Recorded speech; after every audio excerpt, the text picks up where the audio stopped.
Bonjour, j'espère que vous allez bien. Bienvenue sur ma chaîne YouTube. Alors, aujourd'hui, nous allons parler de, l'importance de comprendre ce qui fera de nous des bons disciples. D'accord? Affermi. C'est ce que nous avons reçu de la part de notre berger, le berger Ange Michael. D'accord? Alors, nous allons commencer par un verset pour vraiment appuyer ce que je vais dire qui est trop puissant. En tout cas, que ça m'a édifié aujourd'hui. Alors, Romains 10 à 9. Si tu confesses de ta bouche le Seigneur Jésus, et si tu crois dans ton cœur que Dieu l'a ressuscité des morts, tu seras sauvé. Pourquoi est-ce que tu es sauvé? Tu es sauvé parce que tu as cru en Jésus. Tu as cru qu'il est mort et qu'il est ressuscité d'entre les morts. Tu l'as cru en tant que ton Seigneur et ton Sauveur. Et pourquoi tu as cru? Pour être sauvé.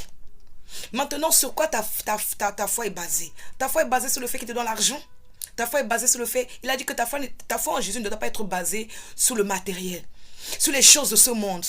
Parce que si c'est basé sur le matériel, si tu n'as pas ces matériels-là, tu ne vas plus être avec Jésus. Tu ne vas plus croire en Jésus. Donc ta croyance, finalement, c'est basé sur quoi? Si on enlève tous ces matériels-là, ça veut dire que finalement, ta foi n'est plus basée en Jésus.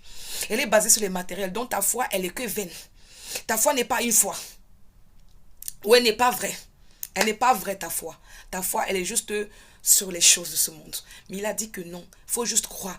Ta foi, c'est garder le fait d'être sauvé. Tu dois demeurer et vivre la vie que Jésus veut que tu vis pour être sauvé, pour aller au paradis. C'est ça la véritable foi. La foi que Jésus, que ça a payé un prix, m'a donné un prix. Je dois le garder jusqu'à la fin pour être sauvé. Mais si ta foi est basée sur les richesses là, ça ne sert absolument à rien. Ta foi n'est pas bonne. Donc ça ne veut pas dire que c'est mauvais. Mais ça ne veut pas dire que c'est mauvais tout ce que tu désires, tout ce que tu veux. Mais c'est juste que ta foi n'est pas fondée. Ta foi est facilement branlable. On peut facilement ébranler ta foi. On peut facilement te mettre à terre. On peut facilement te séduire.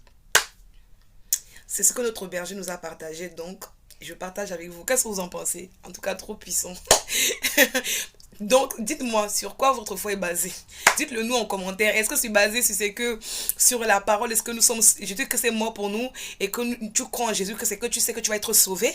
Ou est-ce que tu crois juste au fait que non, en fait, je crois en Jésus que c'est comme le sauveur de ma vie. Il va me donner les choses, il va me sauver, il va me donner les matériels, il va me donner ci ou en vérité. Parce que parfois, on ne comprend pas. Seigneur, tu m'as pas... Parce que tu as fait que j'ai perdu telle personne. Donc, j'arrête de marcher avec toi. Tu m'as pas béni. J'arrête de marcher avec toi. Donc, je suis malade. Ça fait longtemps que en fait, vous voyez comment c'est fragile. Donc, augmente la foi.